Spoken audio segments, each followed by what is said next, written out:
Olá a todos, é um prazer ter o Leonardo aqui com a gente, Leonardo Lacerda, é violinista, ele é membro da Orquestra Sinfônica da UFMG desde 1990, né, Léo? Isso. Faz parte do corpo técnico da universidade e integra a orquestra desde 1990.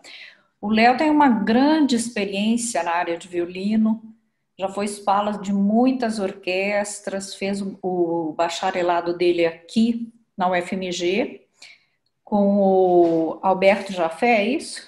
Isso, E sim. também estudou fora do Brasil, saiu, fez o mestrado dele em violino, né?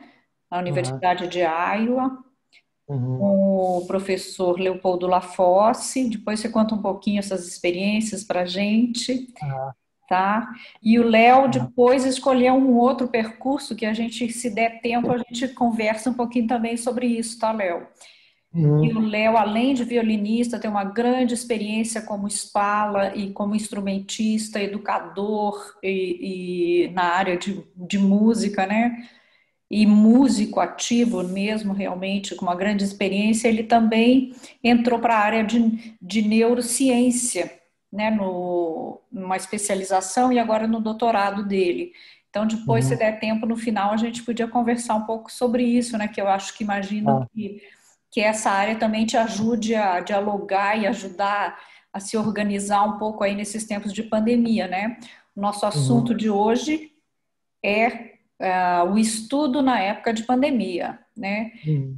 Então já faz mais de um ano, né, que nós estamos aí convivendo com esse Covid-19, cheios de restrições e não conseguindo trabalhar presencialmente, a orquestra não está se encontrando presencialmente ainda, é, não temos data para o retorno presencial, né? Enquanto a questão da vacina não sair, a universidade não vai estar retomando presencialmente, então o nosso próximo semestre, que vai começar provavelmente em maio, também vai ser remoto, ou seja, a nossa orquestra não vai estar trabalhando presencialmente, né? E é muito complicado, né, Léo? Nesse início da pandemia, a gente teve aí uma adaptação muito grande, né, de modificar a nossa rotina radicalmente, né? A gente tinha ensaios, aulas, compromissos, reuniões, um monte de coisa acontecendo e de repente tudo parou, né? A impressão, o primeiro impacto. Como é que foi esse primeiro impacto para você? Bom, as notícias já estavam chegando, né, do outro lado do mundo, então eu sou uma pessoa um pouco resignada com essas coisas, não foi tão impactante, né? Aham. Eu só eu fiquei sem saber como que seria a nossa atuação, né? Uhum. E é, ainda bem que a orquestra tem uma atuação muito abrangente, né, na escola de música. Então a gente pôde, com a sua ajuda, né, Uhum. com a sua orientação, Uhum. manter a nossa atividade, não completamente, né? Então a gente não Tá. pôde atender os meninos, né, os alunos de instrumento, Uhum. mas a gente continua atendendo as classes de orquestração e composição virtualmente. Deu Uhum. muito certo ano passado e estamos fazendo nossa parte também, né, Com com certeza. relação à extensão. Então a gente tem produzido vídeos dos técnicos e dos bolsistas tocando, falando um pouquinho, né, sobre acertos, assuntos pertinentes e agora essas lives também. Então, Uhum. essa parte da extensão e do ensino, ainda bem, a gente conseguiu manter, né? Mesmo que virtualmente. Foi muito interessante, a gente teve sim que aprender um pouco a usar esses novos mecanismos, né? Mas eu acho que eles se mostraram assim muito eficiente para até para chegar no nosso público de uma maneira diversificada do que a gente estava acostumado, né? A gente estava mais acostumado a ficar do outro lado do palco e eu acho que assim abriu também um lado de interlocução que normalmente não acontece, né? Então tem coisas positivas, né? A gente se reinventa, tá todo mundo se reinventando na área artística, né? Para conseguir manter essa conexão com o nosso público, que é, na verdade, o grande objetivo de quem faz arte é compartilhar, né, com o seu público, né? É, eu fico pensando assim, eu tenho que comentar um pouquinho, porque eu acho que assim, a pandemia mudou muito, né, desde que ela começou e o momento que a gente está vivendo hoje, né, por isso que eu queria depois que você contasse esse percurso, porque na verdade eu sinto que a gente está tendo que se readaptar a cada momento, né, Uhum. e a gente partiu de um momento de incerteza, de ter parado tudo e não saber para onde ir, se reorganizado rapidamente. Eu acho que a escola se reorganizou no UFMG e nós também nos reorganizamos rapidamente para saber como agir nesse momento de pandemia, né? Mas depois você vai contar para a gente mais especificamente do estudo, né? Como é que foi essa reorganização nesse sentido, mas também para esse momento que a gente vive hoje, né? Que é onde estão chegando as vacinas e apesar de todas as incertezas, quer dizer, tem coisas boas em relação à vacina, de a gente saber que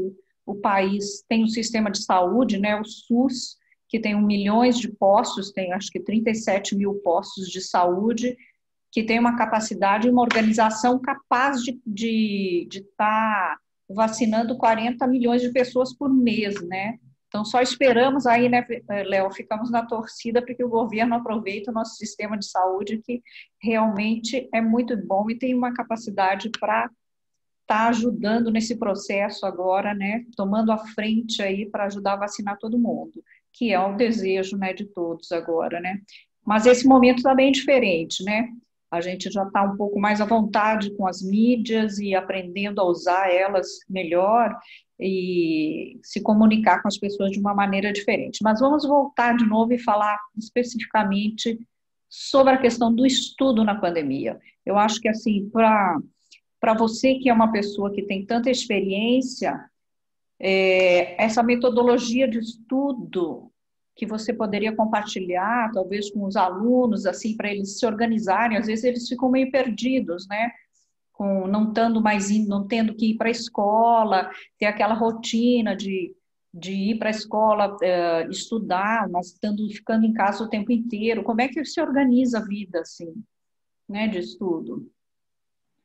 É o A gente tem o privilégio de ter dois grandes pedagogos, né, na área do violino, o Ivan Uhum, Galamian e o Carl Flesch, né, uhum, ambos expoentes do século XX, o Carl Flesch primeiro, começo do século XX, e o Galamian na segunda metade do século XX. O Galamian tem uma frase que eu repasso para os meus alunos, que é muito uhum. interessante, que ele fala que o tempo de, abre aspas, o Aham. tempo, o tempo de estudo deve ser inteligentemente dividido em três momentos. Uhum. Então, ele classifica o primeiro momento de momento de construção, que é aquele período em que a gente vai tratar da construção, o que o Flesch chama de violino como ciência, né? Uhum. Os princípios de causa e efeito, né? Uhum. Então, por exemplo, numa mudança de posição, a posição que eu estou saindo, pensar na posição para onde eu vou e a distância que eu percorro, qual o intervalo que eu estou percorrendo. Isso é o que o Flesch chama de construção, né? Quando você se depara com uma mudança de posição, a construção é essa parte. Então, dentro dessa parte de construção, a gente tem uma série de exercícios, né, dedicados tanto à mão esquerda quanto à mão direita. Na mão esquerda, a gente tem afinação, articulação, mudança de posição, Uhum. vibrato. Na mão direita, os diversos golpes de arco, produção de som, etc. E num bloco maior ainda, a gente teria escalas, Uhum. estudos e repertório. Repertório, naturalmente, é aquilo que a gente almeja, né? Quando a gente pega qualquer instrumento musical, que a gente quer tocar música, Claro. mas a gente sabe que como é muito difícil tocar um instrumento musical, a gente precisa desses blocos, né? De escalas, estudos e mecanismo. Tem gente que chama de técnica, né? Uhum. Então, dentro disso, é que o Galamian orienta a gente a, a fazer um roteiro de estudos. Uhum. Então, quando a gente fala de pandemia, eu convido a todos os alunos, aqueles que não têm ainda um roteiro, a fazer um roteiro. Qual o roteiro que você sugeriria para eles? Qual roteiro você faz? O Galamian também foi perguntado sobre isso. No livro dele, ele também aborda isso. E ele, quando perguntam para ele, professor, será que eu tenho que começar com as escalas, depois fazer isso ou aquilo? Ele fala, olha, tanto faz, contanto que você faça tudo naquele dia. Então, o importante é a gente ter desenvolvido na nossa cabeça, a gente ter subsídios para a gente montar um roteiro diário. Como eu falei, na minha opinião, eu fui orientado pela escola do Flash. Então, a gente tem 4 grandes blocos, né? O bloco das escalas, o bloco dos estudos, mecanismo ou técnica, que aí a gente pode dividir em mão direita, mão esquerda, e o repertório. Então, segundo o Galamian, não existe uma ordem certa. Eu gosto, e aí eu aprendi muito com o professor Lafosse, nos Estados Unidos, que foi quem primeiro me ensinou as noções de consciência corporal. Então, eu gosto daquela ideia de começar com as atividades que exigem menos do corpo, né, como uma forma até de aquecimento. E aí eu chamo atenção para dos assuntos abordados pelo professor João Gabriel na tese de doutorado dele, que é a comparação entre as atividades de atletas e músicos profissionais. É muito interessante, né? Obviamente não vou discorrer sobre isso aqui, dentro da tese dele, mas assim, um dos aspectos que eu gostaria de trazer, assim, existem semelhanças, existem diferenças, né? Uma das diferenças é que os atletas contam com assistência especializada de profissionais de saúde, especialmente quando estão inseridos numa equipe, né, profissional. E nós, músicos, não. Mesmo que a gente esteja inserido numa equipe, numa grande orquestra, ou numa grande universidade, infelizmente a gente não conta com uma equipe especializada. Aquela equipe que no futebol, por exemplo, diz para o jogador, quando ele chega no centro de treinamento, né, o que ele vai fazer a cada dia. Porque assim, a gente precisa ter o corpo tão em forma quanto o atleta, né? Então, esse acompanhamento próximo de orientação de realmente de deixar o seu corpo apto a responder, né? Eu achei muito interessante esse seu procedimento de pensar realmente o estudo como assim, uma parte que é um aquecimento, né? Se você tivesse que chamar, esse seu aquecimento, você começaria com técnica, com escalas? Qual seria a parte que você chama de aquecimento? Sim, aí quando o Galamian diz que tanto faz, tem que fazer tudo, e eu estava dizendo que aprendi com o professor Lafosse sobre consciência corporal, o que menos exigir da musculatura. Tá. Por exemplo, pode ser uma escala, contanto que não seja uma escala tão rápida. Pode ser uma escala lenta. Okay. Se você faz um processo de estudo, tipo processo A, ligar uma nota na outra, ou ritmos pontuados, se for alguma coisa muito lenta, a escala é uma boa ideia. Se você não... Diga. Não, é que tem várias perguntas que os alunos sempre fazem, né? Pelo menos os de regência, eu imagino que os alunos de instrumento também façam, né? Quanto tempo eu estudo cada uma das coisas? Como é que eu divido esse tempo, né? Eu tenho que estudar todo dia repertório, escala, estudo, ou eu posso fazer um dia uma coisa, outro dia outra coisa. Dentro do que você está falando, né? Tem uma coisa da gente trabalhar tudo um pouquinho todo dia. Mas como é que é isso, a questão com a relação ao tempo? Bom, essa é uma pergunta muito boa que tem, na verdade, mais de uma resposta. Eu vou tentar simplificar. Quando eu faço um roteiro diário de estudo com um aluno meu, eu pego sempre eu vou do final para o começo. Ou seja, o que é o final? Quanto tempo o aluno tem disponível para aquele dia, né? Então, suponha que ele tenha 2 horas de estudo diário. Obviamente, isso a resposta varia porque depende, né? Nem todo mundo vive para isso, né? Então, nem todo mundo tem 3 horas regulares todos os dias na semana. Mas supondo que 2 horas seja uma média. Então, a gente vai pegar essas 2 horas e vai dividir para esses 4 blocos. Infelizmente, não irmãmente, porque tem blocos maiores e vai depender também do grau de adiantamento que o aluno está naquele momento. Claro. Se ele está precisando trabalhar mais questões técnicas, ele estaria... dedicar mais no repertório. Oi, cortou um pouquinho, desculpa. Agora voltou. Então, vai depender do grau de adiantamento daquele aluno. Então, num determinado momento, ele vai se dedicar mais à técnica, outro determinado momento, ele vai se dedicar mais às escalas, Uhum. ao repertório, e por aí vai. Então, é por isso que precisa de um acompanhamento muito próximo do professor, e o professor vai orientar aquele aluno como que ele vai distribuir o estudo dele dentro daquelas 2 horas que ele tem disponível. Então, varia muito de aluno para aluno. Na verdade, a função do professor também é dar esse acompanhamento que você estava falando que existe dentro do futebol, né? Que os médicos, que ali os técnicos médicos, né? Eles estariam dando, na verdade. Só que a nossa frequência, a gente não está com o aluno o tempo inteiro que ele está treinando, né? Então, assim, a gente encontra com ele uma vez por semana para ajudar e a olhar de fora, né? Isso, isso o Galamian também contempla no livro dele. E diz, e o Flash também fala uma coisa bastante parecida, que uma das missões do professor é tornar o aluno autossuficiente, autônomo. Ou seja, de forma que o aluno vai levar para casa aquela vozinha do professor, seja pela memória ou seja por um bloquinho de anotações. Hoje em dia a gente tem com muita facilidade um gravador, né? Então, Uhum. quando o aluno chegar em casa, ele vai de alguma forma seguir as orientações do professor. Uhum. E o professor Lafosse colocou isso de forma muito interessante, ele colocou na ponta do lápis, né? Ele colocou assim, se a gente tem 1 hora de aula, né, com o professor na frente, né, e a gente estuda 3 vezes por semana, logo a gente está 21 horas afastado do professor. É muito tempo. Se a gente estudar 7 dias por semana, 3 horas, para cada 1 hora que eu tenho a supervisão do meu professor, eu tenho 21 em que eu não tenho a supervisão dele. Então, é muito importante que eu tenha esse bloquinho de anotações, esse caderninho, ou uma gravação qualquer, e que eu siga a orientação do meu professor, porque é muito tempo que a gente fica sozinho em casa, né, como aluno. Com certeza, com certeza.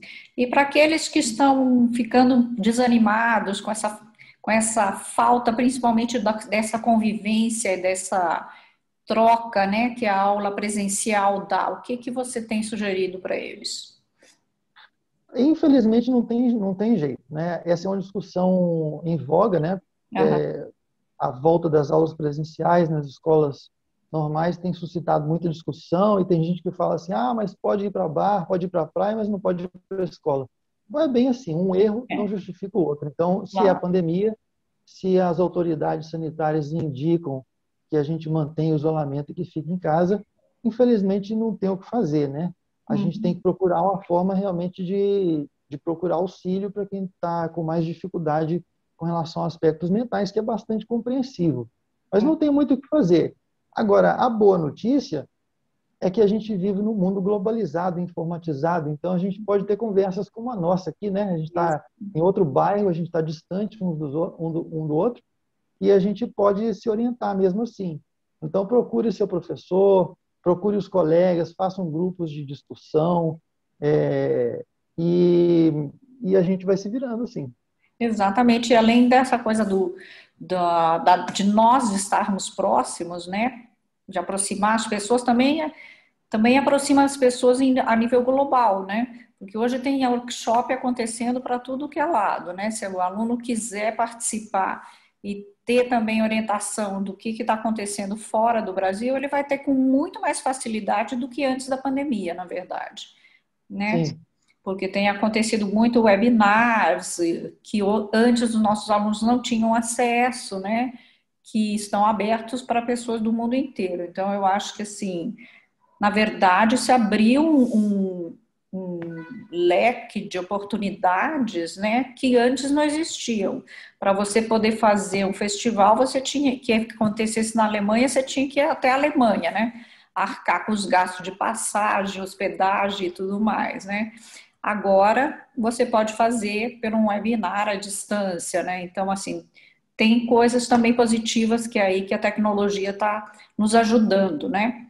Obviamente que não é a pandemia que nos está nos ajudando, quem está nos ajudando é a tecnologia, né? Mas eu acho que é o lado do globalizar, né? Do globalizante que é bom, é. né? Eu acho que a palavra da ordem durante a pandemia é organização. A gente está tendo a oportunidade de desenvolver a nossa organização, porque com organização dá para fazer muitas coisas.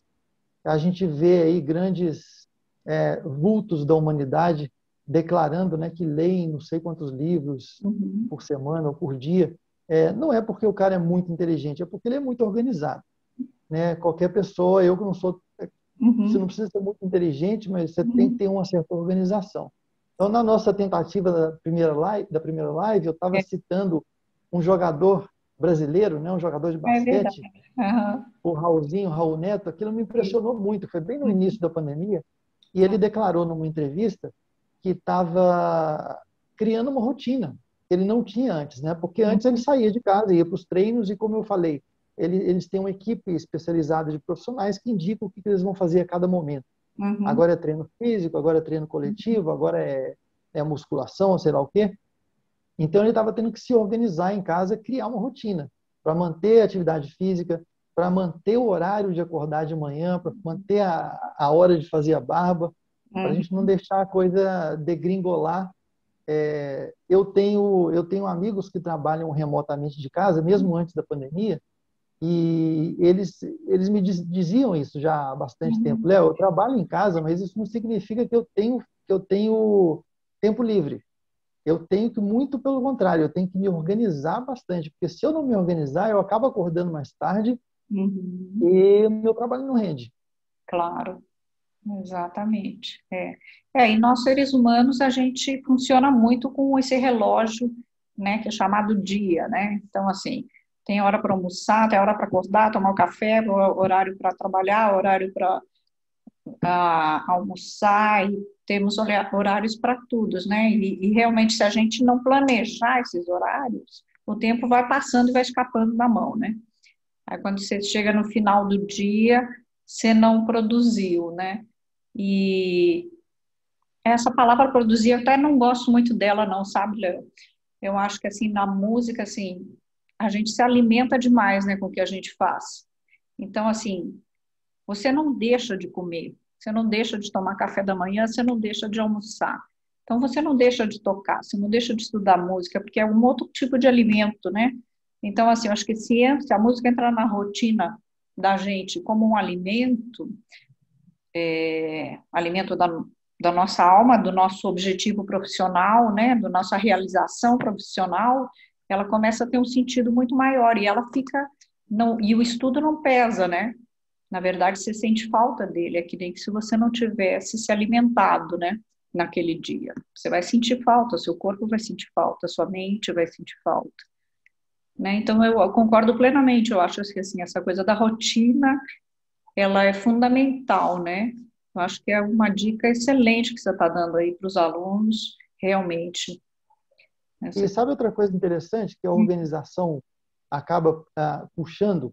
Junto com a organização vem uma necessidade de raciocínio. É sempre importante a gente lembrar que o estudo não pode ser simplesmente automático.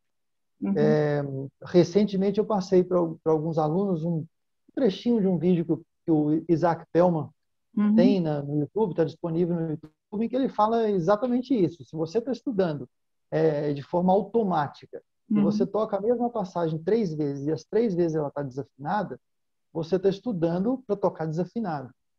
Então, o estudo não pode ser automático. Em algum momento, ele tem que ser inteligente e raciocinado. E só para estimular nossos alunos que estão assistindo, o Flash, o grande Flash, Karl Flash, passou por isso no final do século XIX. Ele saiu de Viena, onde ele estudava, foi para Paris estudar com o grande Massart, Lambert Massart. Ele estava se desenvolvendo, não era prodígio, mas ele queria se desenvolver mais e foi para Paris para estudar com Massart. Quando chegou em Paris, ele falaram para ele que o Massart havia se aposentado. Então ele se viu frente a um corpo docente completamente defasado, que não atendia a necessidade dele. Mesmo jovem, ele já percebia isso. E ele percebeu também que no Conservatório de Paris, no fim do século XIX, ou seja, na área de violino, pelo menos, o Conservatório de Paris não estava na vanguarda da pedagogia. Ele percebeu que a repetição era um critério de virtude. os alunos perguntavam para o professor, como é que eu faço isso? E o professor sempre respondia, estuda mais, vai para casa e estuda mais. Aí ele percebeu que aquilo não atendia ele, porque apesar de que isso era um método bom para os extremamente bem Uhum. dotados, para ele que não era bem dotado não servia, porque ele queria saber como, ele queria saber por quê. E os professores naquela época no Conservatório de Paris não conseguiam dizer isso. Por sorte dele, e nossa também, Uhum. nós descendemos dele, ele encontrou o Marzik, Martin Marzik, que não era professor do conservatório, então ele começou a estudar privadamente com o Marzik, e o Marzik sim orientou o Flash na, na, na construção de um roteiro diário de estudos que fosse voltado para uma consciência de raciocínio, um estudo que fosse Uhum. inteligente. E aí o Flash progrediu e o resto da história todos nós já sabemos. Uhum. Então, essa organização que eu digo que é muito importante a gente criar, sempre, mas principalmente na pandemia, puxa esse raciocínio que vai levar a um estudo inteligente. É verdade.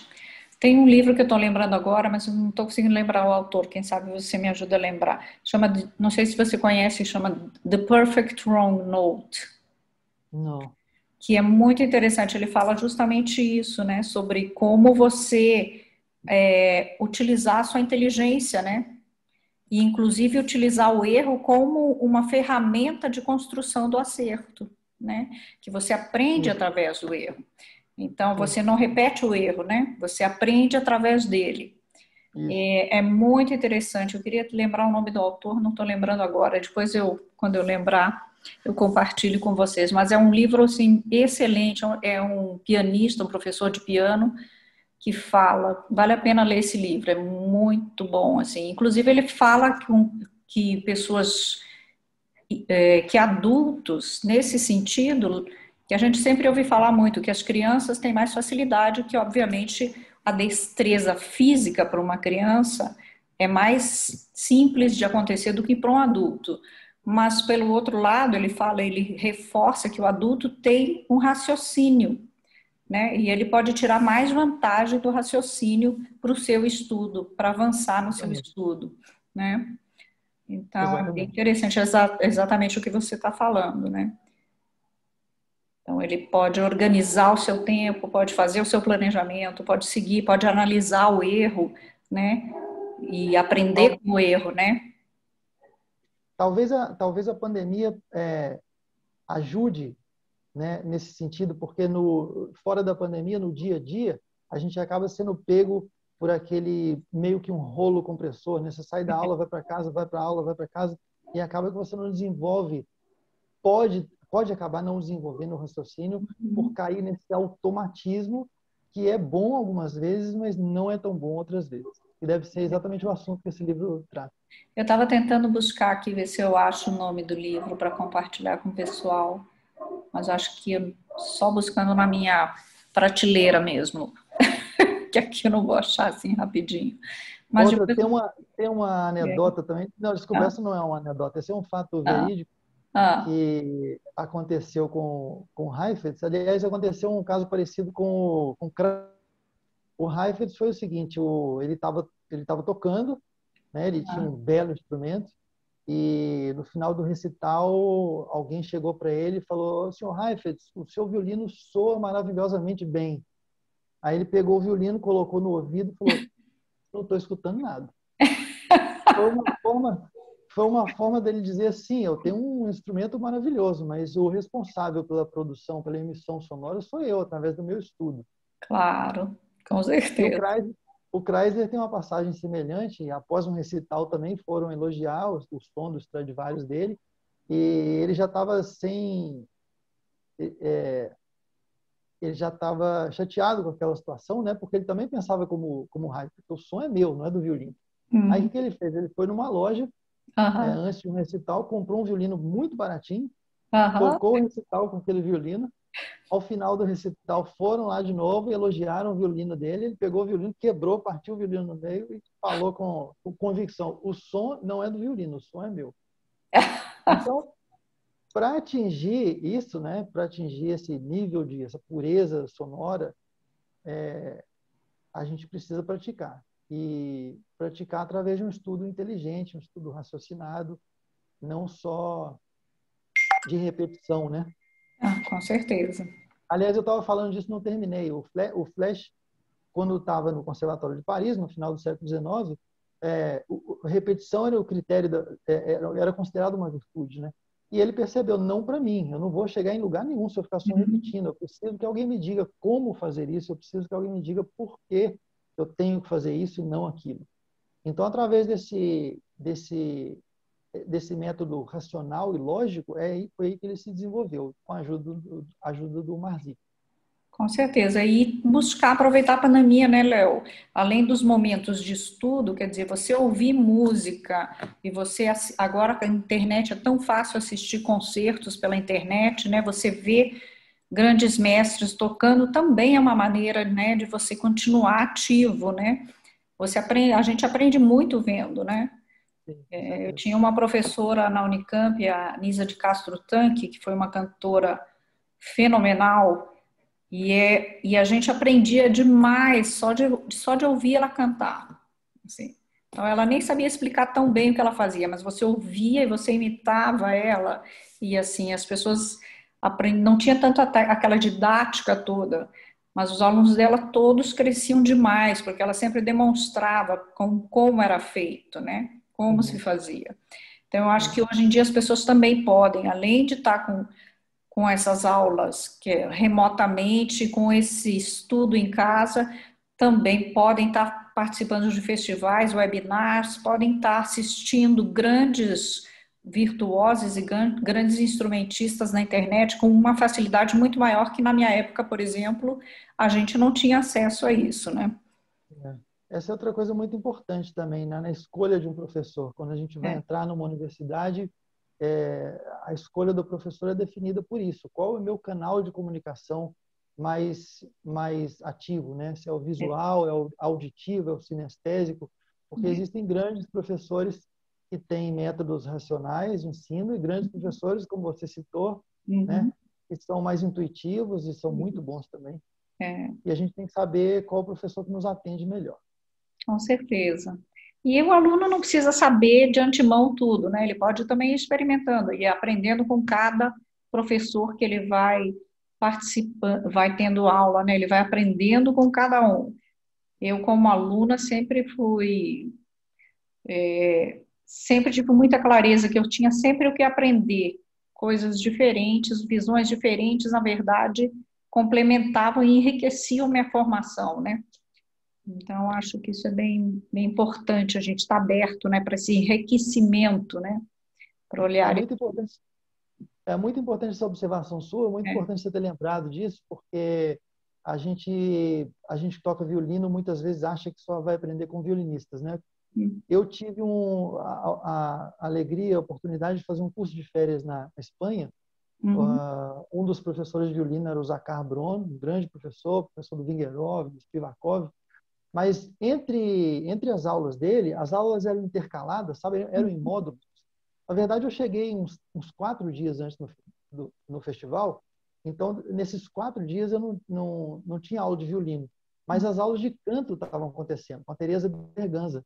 E eu passava o dia no estúdio dela e era maravilhoso. O que eu aprendia com a professora de canto era impressionante.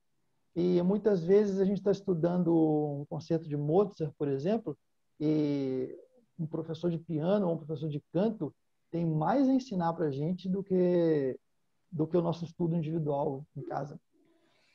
Todas as experiências que a gente tem na área musical, elas se complementam de alguma forma, né? Elas enriquecem a nossa formação. Então, acho que eu vejo assim, muitos dos alunos que têm mais iniciativa de correr atrás, fazer festival e buscar tocar em orquestra diferente, buscar professor diferente, conhecer, trocar, querer fazer música de câmara, que são mais proativos, assim, eles ficam com uma carga, com uma bagagem musical mais diversificada, né? E enriquece, ajuda a pavimentar, né, esse conhecimento que ele vai levar para a vida, né? É muito importante. Essa palavra que você usou é interessante porque o meu professor Paulo Bozizio diz uma coisa muito interessante com relação a isso. A gente procura a gente procura se estudar ao máximo o nosso instrumento, e realmente tem que estudar, tem que saber. Mas essa diversificação de conhecimentos, você usou a palavra pavimental, me lembrei disso. Ele Aham. diz que não adianta nada você ter uma Mercedes na mão se a Uhum. estrada é esburacada. Então, a pavimentação dessa estrada é talvez mais importante do que a construção de um carro com motor potente. Com certeza, com certeza. Muito bom, Léo. Muito obrigada aí por compartilhar todo esse conhecimento. Acho que vai ser muito legal para os nossos alunos. E tem alguma coisa que você gostaria de falar antes da gente concluir o nosso encontro de hoje? Primeiro, agradecer, né? Muito obrigado. Uhum. É uma palavra de esperança para todos, né? Está sendo difícil para todo mundo, mas a gente tem, todos nós que temos o privilégio de ter um instrumento em casa, né? A gente tem a oportunidade na verdade, não é nada mais do que a gente já fazia antes, né? Que é dedicar algumas horas do dia ao estudo. Infelizmente, a situação mental pesa um pouco mais e faz a gente ter dificuldades, mas se a gente consegue se organizar, talvez com a ajuda de um profissional, um psicólogo, um psiquiatra, quem está com mais dificuldade, né? A gente consegue se organizar e aproveitar mais esse tempo que a gente tem disponível. Aí fica aí essa palavra aí, né, do Léo de apoio, de incentivo, né, para a gente. Então, eu concordo totalmente, Léo. Eu acho que a gente tem que. E também buscar ajuda, né? Buscar ajuda, os alunos que estão com mais dificuldade de uma maneira ou de outra, buscar ajuda nos colegas, nos professores, em psicólogos, né? E que não é tão difícil de achar o lugar de novo, de se organizar e estudar e criar sua rotina, uma rotina que te satisfaça e te faz sentir crescer, né? Que isso, na verdade, que é o importante, né? E lembrar que a UFMG tem um serviço de apoio psicológico, né? Até na nossa página da orquestra tem um link, né? Tem, exatamente. Tem um link lá.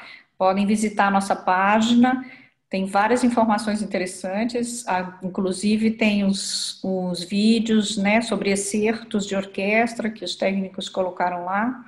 Então, estão todos convidados a participar, a visitar essa página.